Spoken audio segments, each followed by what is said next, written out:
नमस्कार। State post news में आपका स्वागत। जनपद मुजफ्फरनगर के थाना क्षेत्र रत्नपुरी के फुलत गांव में अनुसूचित जाति के दो पक्षों के बीच गत 10 महीने से रंजिश की चिंगारी सुलग रही थी।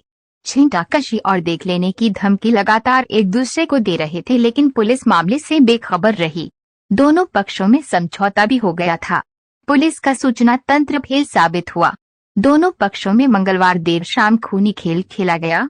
प्राप्त विवरण के अनुसार अनुसूचित जाति के अंकित पुत्र राजू और पड़ोसी के हरिमोहन की बेटी मीनाक्षी ने करीब 10 माह पहले गांव से फरार होकर कोर्ट मैरिज कर ली थी।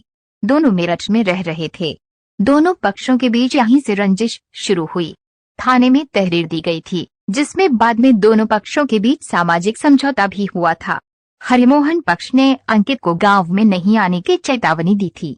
मंगलवार को गांव में सचिन का सगाई समारोह था, जिसमें शामिल होने के लिए मेरठ से अंकित भी पहुंच गया। जब वह बाजार में गया तो हरिमोहन पक्ष ने उसे देख लिया। तीनों पिता पुत्र ने घेर लिया और उसकी हत्या कर दी। बताया गया है कि अंकित गांव में नाई की दुकान चलाता था। कुछ ही दूरी पर मीनाक्षी का घर है। दोनों के बीच प्रेम प्रसंग शुरू हो गया। बालिग होने के कारण दोनों को कोई नहीं रोक सका। दोनों इन दिनों मेरठ में रह रहे थे। कुल मिलाकर आज सठेड़ी मार्ग पर फायरिंग और हत्या की वारदात से फुलत दहल गया। करीब 10 मिनट में ही खूनी खेल हुआ। पहले अंकित की घेरकर हत्या की गई। इसके बाद दूसरे पक्ष ने कुछ ही दूरी पर तीनों पिता पुत्र को घेरकर गोलियां चला दी। अस्पताल में रोहित की मौत हो गई। गांव में सन्नाटा पसर गया। एक पक्ष के लोग घायलों को लेकर अस्पताल पहुंच गए, जबकि दूसरे पक्ष के लोग भी पुलिस के पहुंचते ही इधर से उधर भागे। मुजफ्फरनगर से मोहम्मद शाहनवाज की रिपोर्ट। जनपद मुजफ्फरनगर के थाना रतनपुरी के ग्राम फुल्लत से ये सूचना आई कि यहाँ पर दो पक्षों के बीच में झगड़ा हो गया, जिसमें एक व्यक्ति की हत्या हो गई है।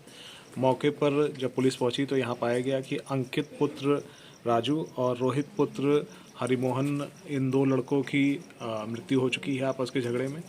इसमें एक पक्ष जो अंकित है उसकी शादी दूसरे पक्ष हरिमोहन की बेटी से होने की बात बताई गई, जिसके कारण इनके बीच में कुछ कशीदगी थी।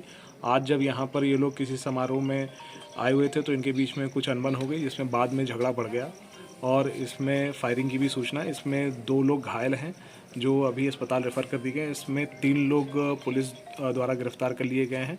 इसमें मुकदमा पंजीकृत कर आवश्यक वैधानिक कार्रवाई की जाएगी।